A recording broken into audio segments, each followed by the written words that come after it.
What is a abyssopelagic zone? The first one, this should be the pelagic realm. Pelagic realm means we can say in the top till 200-meter depth we have an aphotic zone. The light can come 200 to 400-meter deep, 4000-meter deep. It is a aphotic zone where the light cannot come at all, and below this it is abyssal zone, or better to say abyssopelagic zone. Here, due to the lots of pressure of water, here the water density is very high. Density, because of the pressure, the water density is very high, and at the same time temperature is very less and light is not available at all. Is it okay?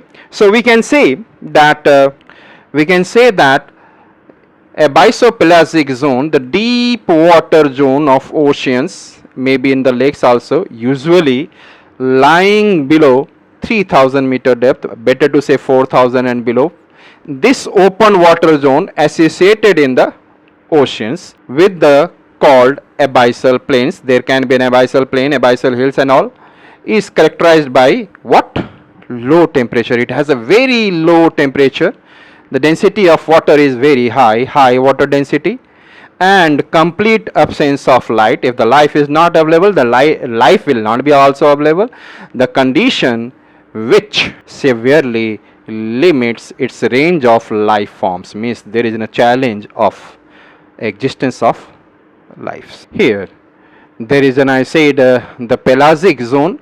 Here we can say that this is a mesopelagic, means 200 to 1000-meter, we can say mesopelagic. The deep water sea region, if you go away from the coast in the deeper part of the sea, ocean, so 200 to 1000-meter, it is known as meso.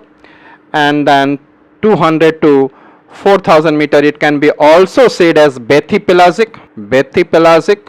And very deeper part, abysso means itself a very deeper, and below 4000, 5000, 6000, it is, I say, abyssopelagic, no light at all.